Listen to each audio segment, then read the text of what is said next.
Okay, just want to do a walkthrough of the Hydrautomat here. Yarn hose blew off on me, so you have to just shoot this as it is. And also the check valves aren't opening. There's not enough PSI generated from the pole in this container here to open up the new check valves here, because they have a lot more tension on them in the spring than there was in those flat ones that you saw earlier. So basically what happens is this thing will fill up right here, and what I'll do is the water will go out through this tube right here, go out through here into this float valve, which has actually been converted into a flow switch. I'll get to that later on.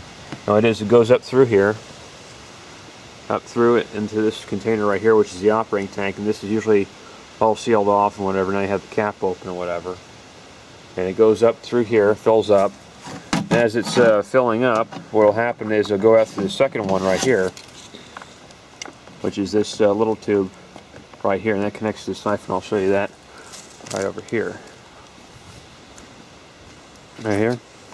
So what happens is it goes out through here, comes up through here. This is the siphon, and it goes out into this tank right here. And as it goes into this tank, what happens is it trips this flow switch right here, pushes that tray down. When the tray gets pushed down, what I'll do is it'll push that plunger in, like you see right now, and I'll close it. So what happens is that no more water can come into this tank. So what happens is that this thing fills up here, and by the time it gets to this point, they'll fill up this siphon right here. The pressure will build up and it'll fill up into here. Then this will go over, disconnect this tank. This will stop coming into here, so that there's only the water in here is the only thing that can be drained by the siphon. There's no more water to come in and replenish this. So what happens is it's a closed circuit. So what will happen is that the water will be up here, it'll drain down, and that as it's draining, there won't be anything to come back in here to replenish it. So what it does is it creates a vacuum. And as it creates a vacuum, there's a bit of air that's left in here. And what the air will do is it'll pull into here, creates a vacuum. So what happens is it's pulling down. And as the air gets sucked into the operating tank right here, as the air gets sucked in from this tank right here and this tank right here, what happens is it creates a vacuum, and these guys are supposed to open up. Unfortunately, this thing does not open up. But the water will flow from here, same feed tank.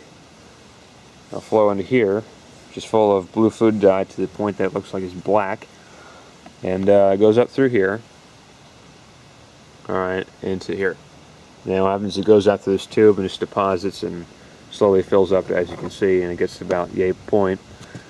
And then when it's filled up completely, hopefully by that time this is going to be down about here when it drains out.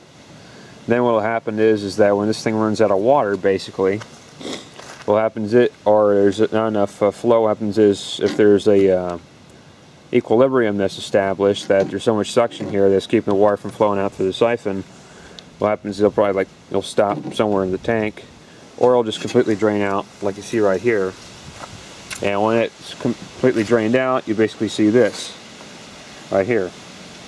There's a little bit of water, but it can't go through the siphon because it's not a complete circuit. There's nothing to replenish the siphon, so what happens is the siphon just cuts itself off. It terminates, right? And when there's nothing flowing into the siphon anymore, it'll stop depressing this plate. And when it stops being depressed, what will happen is the counterweight that should be hooked up to here, counterweight will go back down. You'll open that up again right there. So what happens is that this is closed, this is open, so the counterweight will take over again. There'll be nothing to push the counterweight back up. So what happens is this will get pulled back up like this until the water pushes it down again. So then when there's no water pushing down on it, counterweight just dips back down again, just goes downward instead of up, right? So when that happens, the switch opens up again, Alright, so when it's in the open position like this, instead of this is closed. So you see the plunger get pushed in? Here's open. So that's open. Fortunately, it's not easy to see because of the sun, the glare of the sun right now, but that's closed. So what happens is this opens up again. Opens up again, water fills back up into here, and water slowly starts to fill up. But at the same time, this is closed airspace. This is turned, everything here is closed. So this guy would also be closed here too. Right there. This all be just closed off. What happens is the water's filling up and it's pushing all this air upward. This right here is another spigot that just came with it, so I use that also to drain out things if I need to, or do whatever, it's an adjustment. But anyway, there's this airspace here, and the water fills up through here, pushes the air up, compresses the air travels upward again, up this tube, right here, into this T pressurizes, and the pressure pushes back down. So this would be filled up with liquid, and the air would be pushing back down into here. So what happens is the liquid gets pressurized, and it can't go back down again because you have this check valve here, which blocks it. So what happens is it goes out through here and opens up this check valve, which is pointing this way. This one will open up only going this way, but here I'll close. And this one will open up when water is pushing this way, okay? It's pushing this way, but I'll close if it goes back again, or this one here, okay?